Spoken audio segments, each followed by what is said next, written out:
So I had to come back to the big ones. Look at that one right there. Look at the size of that thing. And then there's, wish I could figure out how to flip this, and then, anyways, technology. Brad Woos31 on YouTube, friend of ours, had a really good idea for a video.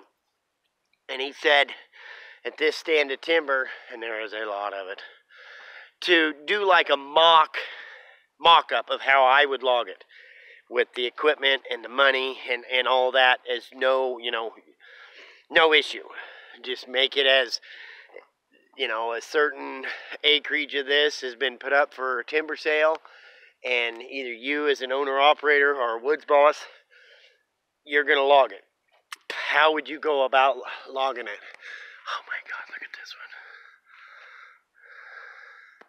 There's just one right after another that are just freaking huge. This one right here, that's got to be, with the swell, 20 feet. So, I wanted to explain that too. That's part of the reason you see the springboards, because when those guys were cutting these down by hand, even you look clear up, see that big old knot right there? And that's quite a ways up, but if they were to get above that to fall it would have been a lot easier for them. Anyway, so that's why they did it. Took the swell out of the butt. Less wood to cut through, like this one right here. It's 25 feet across, or if you go up 10 feet, 15 feet, it's only 12 or 15 feet across, so that's just that much less. Anyway, so I tried to do the video without coming back out here, and it just didn't work out very well. So, and I thought I had a really good trail, but now it's all blocked in.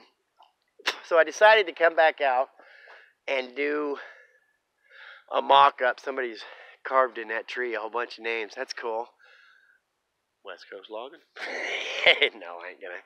I wouldn't do anything to this timber unless it was up for a timber sale. Like I say, this stuff is beautiful. It's pretty tall too, and it holds it, like this one right here.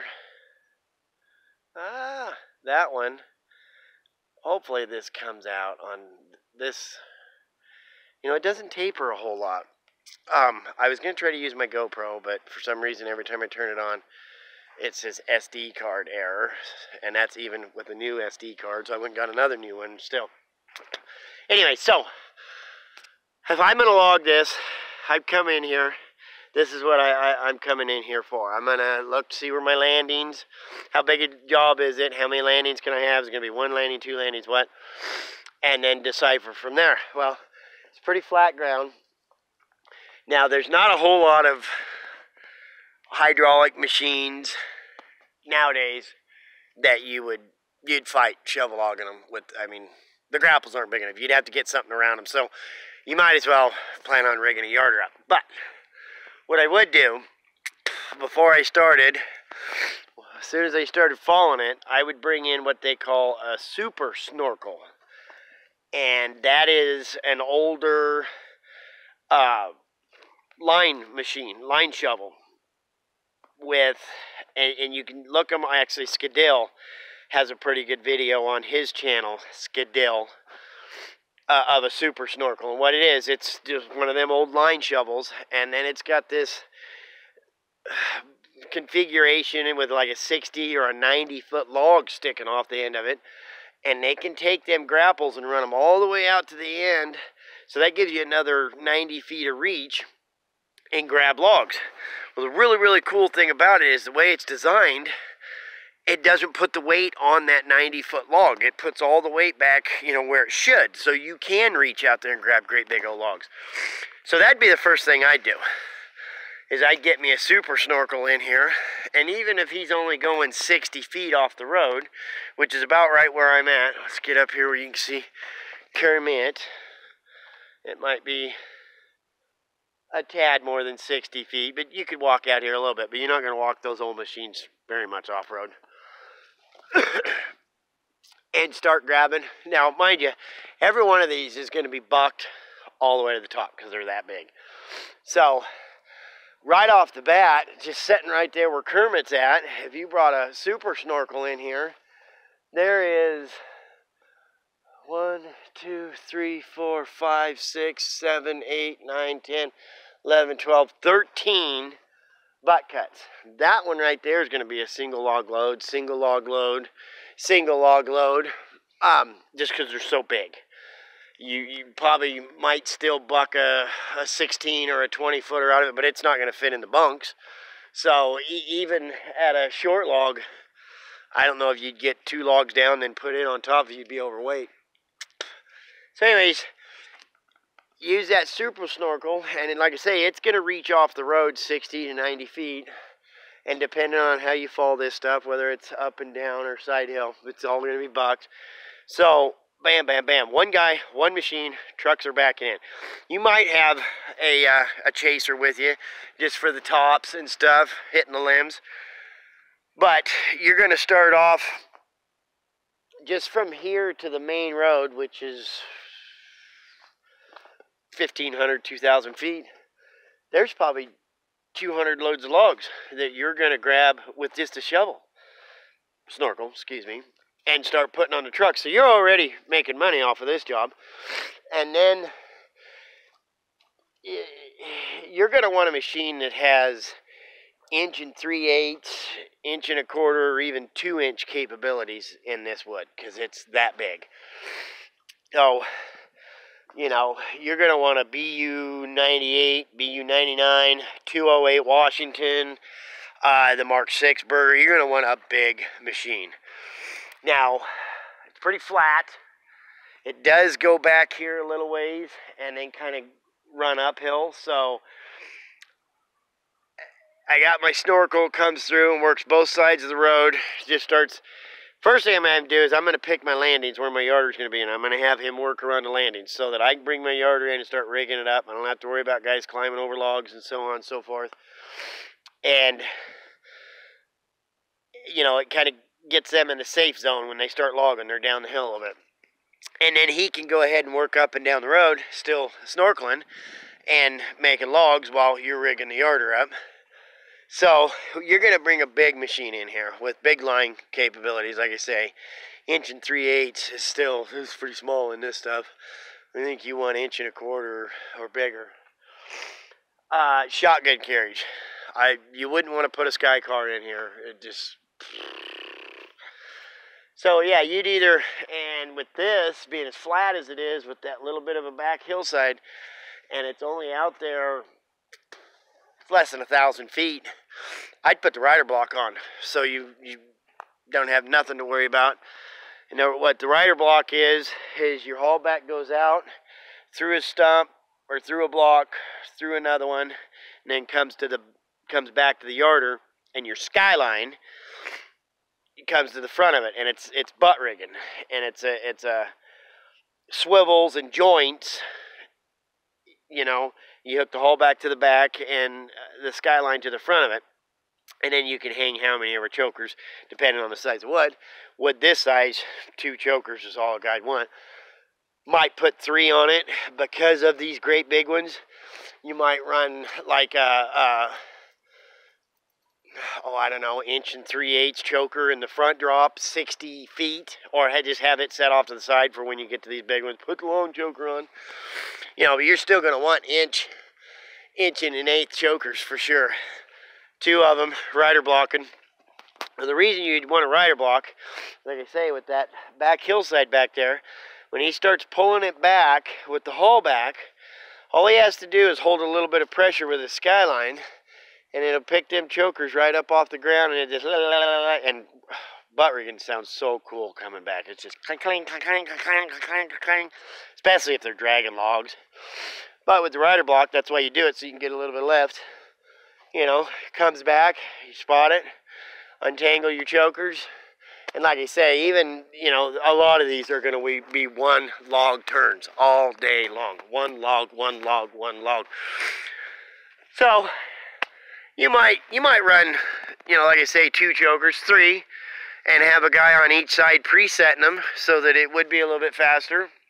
Now the thing about that is on them big towers, you're going to have a head rigger, a second rigger, and a choker setter, a hook tender, and then most likely a pimp. So at all times, you're going to have 3 guys on the rigging.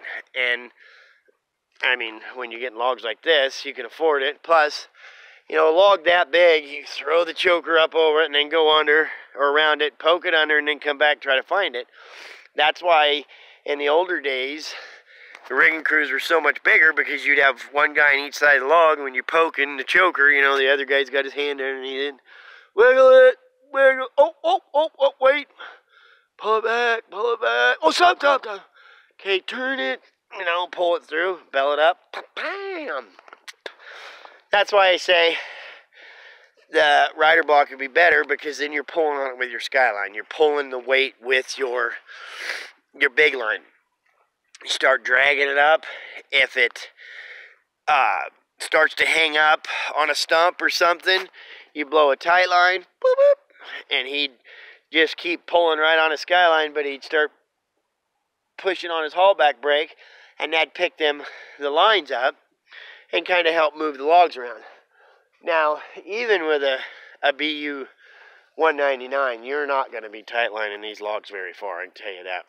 That's where the old school steam power would be more useful, you know, because we're kind of limited on power nowadays. But that's how I would start it. Now, depending, they could say on this job you have to have one end suspension on your logs, means one end has to be off the ground. Well, rider blocking, you can't always keep one end off the ground, because you are taking power away from the yarder when you're holding the haul back to pick it up. That's when you'd put the shotgun carriage on. The skyline goes out to your tail hold. Shotgun carriage is just a big piece of metal with some shivs on it for weight. And same thing as your butt rigging. It's just got butt hooks, 2 or 3 chokers, you know. No weight, 1,500, 2,000 pounds max. And if something does happen and it hits the ground, it takes a lot of beating to hurt one of those shotgun carriages. So that's what I would do to start this job, is bring a snorkel in, and you're going to do 25, you know, and I'm thinking of the terms of you're logging this kind of stuff consistently, so you're used to it. You know, that thing, you're going to log 25, 30 loads a day just from the road. One guy, like I say, maybe a chaser, if you could get that many trucks. So let's say you're only doing 20 loads a day with one guy. You're still making money, but you're logging 25 or 30. So now you're stockpiling 5 to 10 loads a day, so that when it does get to the point where he's reached everything he's still going to get, you know, his 15 or 20 loads a day while he's cleaning back out to the yarder. Well, now the yarder's sitting there, and it's got a shovel under it. And again, you're going to need a big line machine, because I don't even think the grapples wouldn't fit around most of these. So you're going to have to strap them. If you used a hydraulic machine to load under the yarder, it would have to be a damn big shovel. You know, 4,000 Medill, and I'm not even sure, like I say, they'd struggle. They'd struggle badly. This stuff is steam power and loading with a steam, you know, off of a swing boom steam yarder and that type of stuff, or dragging it to the creek or to the river, dumping it in the river and letting it float. Because, I mean, it's big stuff. Now, I did find out today that the redwood is heavier in terms of pound to pound than the Doug fir when it's wet. Now, if it's been left, you know, throughout summer and cut, it dries out, it does dry out and get pretty light. I guess it is pretty brittle, though. You drop them or smack them around real hard, they break pretty easily. So that is something kind of... Look at this big old Donecker thing. This is just a knot on the end of it. Just amazing. So yeah, that's what, like I say, just kind of a mock-up situation. It's too big a timber. to be honest, it's too big. You'd fight it. But if you were in stuff like, let's see, right? You probably ain't gonna be able to see the size of that one. That one right there. That's about 3, 4 foot, 4 or 5 foot on the butt. So logs like that, even logs like that with the snorkel, you're gonna do 20 loads a day. Easily. There's another great big monster. Great big monster. So I hope that kind of helps put in terms of what I'm trying to explain here. Just a mock-up situation of if I was going to log this, this is how I'd log it. Stay safe, friends. Get big logs, Cam.